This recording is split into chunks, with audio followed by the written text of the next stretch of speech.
Good afternoon बच्चों, कैसे हो? मजे में हो? धड़कनें बढ़ती जा रही हैं, काउंटडाउन शुरू होता जा रहा है।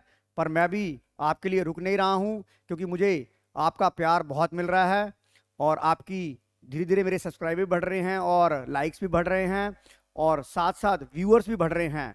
तो आप लोगों का मैं तहे दिल से शुक्रगुजार करता हूं कि आपने इस चैनल को अपना प्रोत्साहन दिया।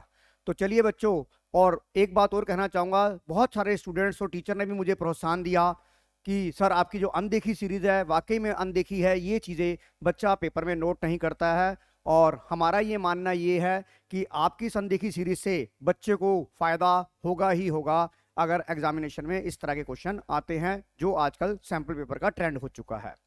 इससे पहले कि मैं वीडियो को शुरू करता हूं, आपको मैं एक बात बताना चाहूंगा बच्चों, बहुत ही इंपॉर्टेंट बात है।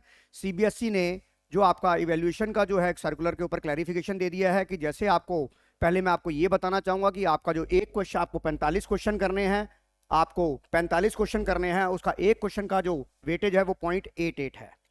आपको 55 में से 45 क्वेश्चन करने हैं, आपके वो 5 सेक्शन में होगा, 18 में से 15, 18 में से 15, 5 में से 4, 7 में से 5, 7 में से 6, जो कि आप इतने सैंपल पेपर दे चुके हो। अब मैं आपको एक सीबीएसई की तरफ से जो क्लैरिफिकेशन आई है वो ये आई है कि अगर आपने 18 में से, आपको कितने क्वेश्चन करने हैं सर? 18 में से आपको करने हैं 15/18, 15/18, 4/5, 7/5 और 7/6। तो देखिए आपके 55 क्वेश्चन में से 45 क्वेश्चन हो गए। अब मैं आपको एक मोस्ट इंपॉर्टेंट बात बताना चाहूंगा कि मान लीजिए क्वेश्चन नंबर 1 से लेकर आपके 18 तक हैं। आपके 1 से लेके 18 तक क्वेश्चन है, आपके 1 से लेके 18 तक क्वेश्चन है, आपके 1 से लेके 18 तक क्वेश्चन है। तो आपने क्या करना है? आपने 1 से 18 में आपके जो पहले 15 अटेम्प्टेड होंगे वो इवेल्युएट होंगे। सर क्या मतलब? मान लीजिए आपने क्वेश्चन नंबर 1 छोड़ दिया, मान लीजिए आपने क्वेश्चन नंबर 1 छोड़ दिया और आपका फिर जो काउंटडाउन शुरू होगा वो 2 से शुरू होगा, 2, 3, 4, 5, 6, 7 ऐसे शुरू होगा। अगर मान लिया आपने पहले 15 अटेम्प्ट कर दिए और फिर भी आपने 16वां क्वेश्चन कर लिया, तो 16वां क्वेश्चन आपका अटेम्प्ट नहीं होगा। पहले 15 क्वेश्चन आपके अटेम्प्टेड वाले माने जाएंगे, बाद वाले क्वेश्चन का कोई भी फायदा नहीं होगा। इसलिए अपना टाइम मत खराब करना, उस हिसाब से पेपर को करना। और आप ध्यान रखना है कि इवैल्यूएशन के लिए सीबीएसई ने क्लियर कर दिया, अब ज्यादा स्ट्रेस मत लेना। और चलिए इसके साथ अब मैं आपको अनदेखी का एपिसोड नंबर 3 शुरू करने जा रहा हूं। एपिसोड नंबर 3 शुरू करने से पहले मैं आपको एक छोटा सा बैकग्राउंड में लेके जाता हूं कि आपको पता है अंडर पार्टनरशिप के अंदर कैपिटल अकाउंट 2 तरीके से बनता है, फिक्स कैपिटल अकाउंट और fluctuating capital account. Under fix capital account आपके 2 अकाउंट बनते हैं, पार्टनर कैपिटल अकाउंट और पार्टनर करंट अकाउंट। और फ्लक्चुएटिंग के अंदर आपका सिर्फ एक अकाउंट बनता है, पार्टनर कैपिटल अकाउंट। अब ये जो सवाल आपकी स्क्रीन पर आ रहा है ये फिक्स कैपिटल के ऊपर बेस है, और क्या गलती आप करोगे मैं पहले ये बताऊंगा। आप सवाल को पढ़िए, ये आप सवाल को पढ़ेंगे। आप कहां गया भाई, तू कहां गया? हाँ, ये देखिए, ये क्वेश्चन नंबर 37 आपकी स्क्रीन पर आ गया है।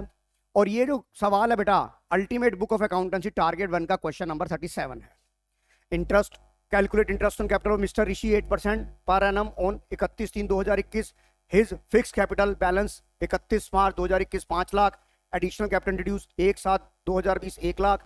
Drawing against profit on 1/10/2020।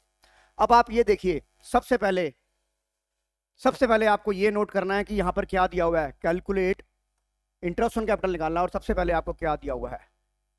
Fixed capital.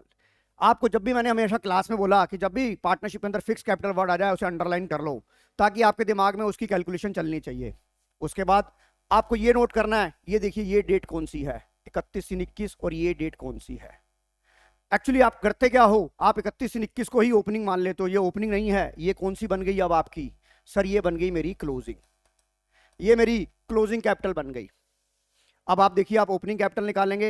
As a student मैं कैसे निकालूंगा? अगर मैं स्टूडेंट हूं और मैं जल्दबाजी कर रहा हूं, मैंने यहां तो पकड़ लिया कि मेरी क्लोजिंग कैपिटल है, तो मैं कहता हूं capital at the end, capital at the and at drawing less additional capital. मैंने लिखा 5 लाख और ड्राइंग मुझे दी हुई है 60,000 और एडिशनल कैपिटल दी हुई है मुझे 1 लाख। तो ये मेरा आ गया 4,60,000, और मैं इस हिसाब से अपना आईओसी निकाल दूंगा। पर बच्चों ये हो जाएगा आपका गलत। सर क्यों गलत हो जाएगा? क्यों गलत हो जाएगा? एक तो आप जल्दबाजी बहुत करते हो, आप एक कॉन्सेप्ट को पकड़ लेते हो, दूसरे को छोड़ देते हो। सर हमने इसमें क्या छोड़ दिया ऐसा? आप ये देखिए आपने क्या छोड़ा, ये क्या लिखा है, drawing out of profit, drawing against profit. आपको एग्जामिनर हर लेवल पे कंफ्यूज करना चाहेगा, वो चाहेगा कि आपसे गलती हो, पर हम इतनी अच्छी प्रैक्टिस कर लेंगे अनदेखी सीरीज से कि हमारी जो छोटी छोटी अनदेखी चीजें होती हैं वो हमारी रेक्टिफाई हो जाए। तो देखिए इस केस में क्या होगा, और आपको पता है कि जब हम fix capital account method maintain करते हैं तो कैपिटल अकाउंट में सिर्फ दो ही एंट्रियां आती हैं, एडिशनल कैपिटल या drawing out of capital. Drawing out of capital यहां पर क्लियर लिखा है, drawing out of profit. Examiner ने यहां पर, ऑथर ने आपको कंफ्यूजन होने का मौका ही नहीं दिया, बट आपसे उसने फिर भी लापरवाही से आपने उसको गलत कर दिया। तो देखिए क्या होगा इसके अंदर, सर मैं ओपनिंग कैपिटल निकालूंगा तो मेरा आंसर होगा कैपिटल एट द एंड। मेरा आंसर होगा, पहले मैं ओपनिंग कैपिटल निकालूंगा, capital at the end, capital at the end that is 5 lakh. Add drawings नहीं आएगी क्योंकि आउट ऑफ प्रॉफिट वाली थी, less additional capital minus 1 lakh रुपए दैट इज 4 लाख रुपए। अब देखिए अब मेरा आंसर आ जाएगा, मैं आईओसी निकाल रहा हूं, आईओसी 4 लाख के ऊपर 8% कितने महीने का? आपने वर्बली नहीं करना है, आपने उंगलियों पे करना है। कब एडिशनल कैपिटल लगाई थी? 1 जुलाई को। तो आप करेंगे अप्रैल मई जून दैट इज 3 महीने का, और बाकी पे लगा दोगे आप 5 लाख के ऊपर 8% 9 महीने का। तो देखिए आपका ये कितना आ गया, 3 चौक 12, 4 दूनी 8, ये आ गया आपका 8000, और ये आ गया आपका 3 तिया 9, 3 तिया 9, 3 चौक 12, 4 दूनी 8, ये आ गया आपका 30,000। तो देखिए आपका आंसर हो जाएगा बच्चों 38,000। आप इसे नोट करिए और इस चीज का ध्यान रखिए कि पेपर में गलती ना हो। तो चलिए हम अगले सवाल पे चलते हैं, क्योंकि अनदेखी सीरीज में बहुत छोटी छोटी बनाऊंगा। अब आ जाइए, ये सवाल आ रहा है स्क्रीन के ऊपर, ये सवाल आ रहा है, ये भी आप बहुत बड़ी गलतियां करते हैं इस सवाल में भी।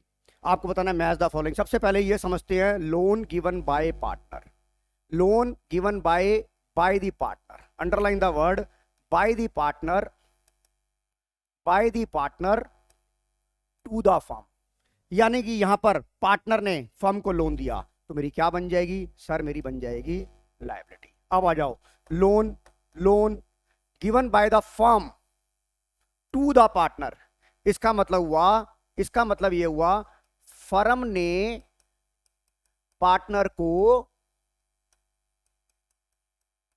लोन दिया। तो ये हमने लोन दिया तो क्या हो जाएगा? मेरी एसेट हो जाएगी। Loan given by partner is the asset. Profit will be shared equally कब होता है?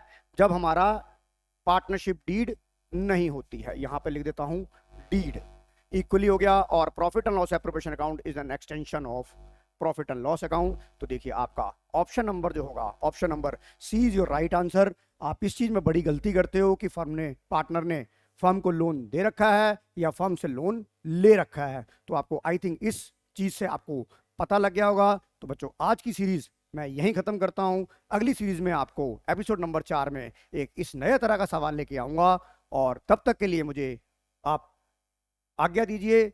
आपको मैं अगले सीरीज में आपको और दो चीजें आपको मैं बताना चाहूंगा। तो चलिए बेटा, अगली क्लास में मिलते हैं। थैंक यू बेटा।